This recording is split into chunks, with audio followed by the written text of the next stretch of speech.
Hey everyone, this is going to be the third of my videos for today on 1973 movies. I was neglectful in recording videos on these films over the last couple of weeks, so I wanted to kind of make up for it this week and next. And I have actually secured a copy of Save the Tiger, which I'm going to be watching later today and reviewing next week. But I wanted to talk about the movie that I just watched this last night, which is Serpico, directed by Sidney Lumet. He was a director that was around for a long time. After Serpico, he directed Dog Day Afternoon and The Verdict and a few other classic movies. See, Dog Day Afternoon. I'm sorry, I'm looking at the IMDb page here. Network, right, Network, of course, that's another classic movie. His last film before he passed away was Before the Devil Knows You're Dead, with Philip Seymour Hoffman, Marissa Tomei, and Ethan Hawke. I really didn't like that movie all that much. I really wasn't sure why everyone wanted to make it. But Serpico I like quite a bit, and I think of the movies that I've seen from 1973 so far, it might be my favorite. I have actually already seen this movie. I saw it years ago back in the 90s. I just rented it one day because it's a classic movie and I wanted to check it out. This is like one of the defining performances for Al Pacino, also one of the defining characters. He's probably best known for playing Michael Corleone, of course, in the Godfather movies. But Serpico is a real person, a cop who was working in New York City and was so incredibly disgusted by all the corruption, all the payoffs being taken by cops. They just refused to have anything to do with it, and this made him a target for other cops, basically.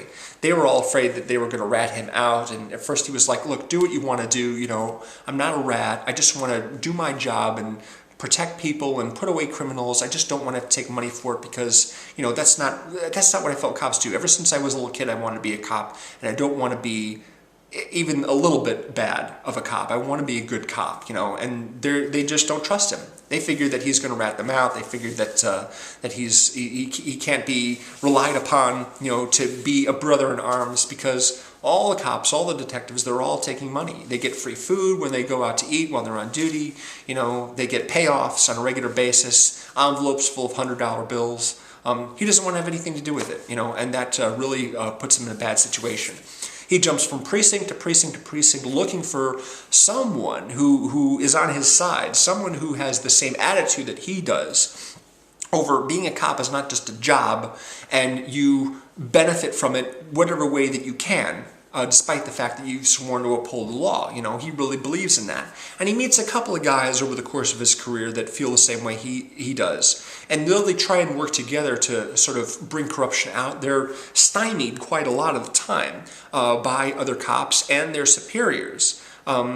He actually is scheduled to testify in front of a grand jury for the DA at one point. The DA, he's like, oh, I'm totally on your side. I want to get rid of corruption. I really like your attitude. Let's get you in front of a grand jury. And he's like, oh, I don't want to testify. You know, I'll give you, you know, all the information that you want myself. I don't want to testify in front of a jury. He's like, no, I need you to do this. I need someone who's you know, got a good rep, you know, blah, blah, blah. So he gets him in front of the grand jury, and he asks him about a couple of his cohorts, but not about the captains, not about the supervisors. And he stops him from answering any questions like that. And Pacino's just like, what are you doing? This is the whole reason why I'm here. I want to talk about the people that are authorizing this, who know about it but are looking the other way, because that's the only reason why the corruption works. All I'm doing is just knocking off foot soldiers, you know, guys who are expendable, guys who, you know, nobody really cares about. You got to get the top guys and everything like that, but he's always prevented from doing work. In the meantime, he's just getting angry and more frustrated, and his relationship is going sour because the girl that he's with is just really tired of hearing about it. You know, it's just very frustrating experience for him, because he wants to do the right thing. He needs to do the right thing. He just cannot accept things the way they are, and this creates a lot of trouble for him. In the very beginning of the movie, you have a scene which takes place late in the story, which is he's being rushed to the hospital because he was just shot. And the guys back at the precinct get the call, like, guess who was just shot? Serpico was shot. And one of the other guys goes, did a cop do it? And the guy's like, well, I know 6 that would like to. You know, that's the kind of situation that he's dealing with there. A lot of trouble. There's a bunch of actors in this movie that I recognize from other films. Let's see, Jack Kehoe, I believe, is one of them. Can't remember exactly how to pronounce his name.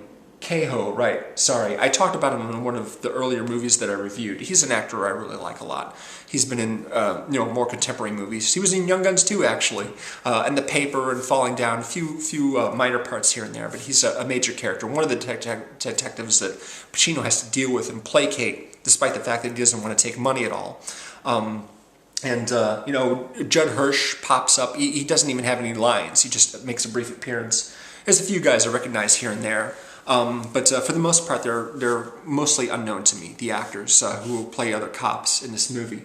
Again, it's one of Pacino's defining performances, a really good role for him, and it's a terrific movie, really, really good movie, and really makes everyone who watches it feel that frustration that Pacino is feeling, about having to deal with the system that's been in place for who knows how long, and is just continually allowing this bad behavior to take place.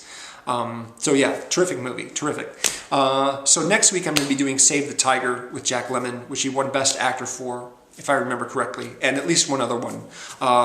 Thank you very much for tuning in to my long and rambling 1973 reviews. I hope you enjoy them. And again, if you've got recommendations for a particular movie you want me to talk about, be happy to consider it, long as it's a 1973 movie. That's what I'm focusing on right now. Thanks again, appreciate it. See you soon.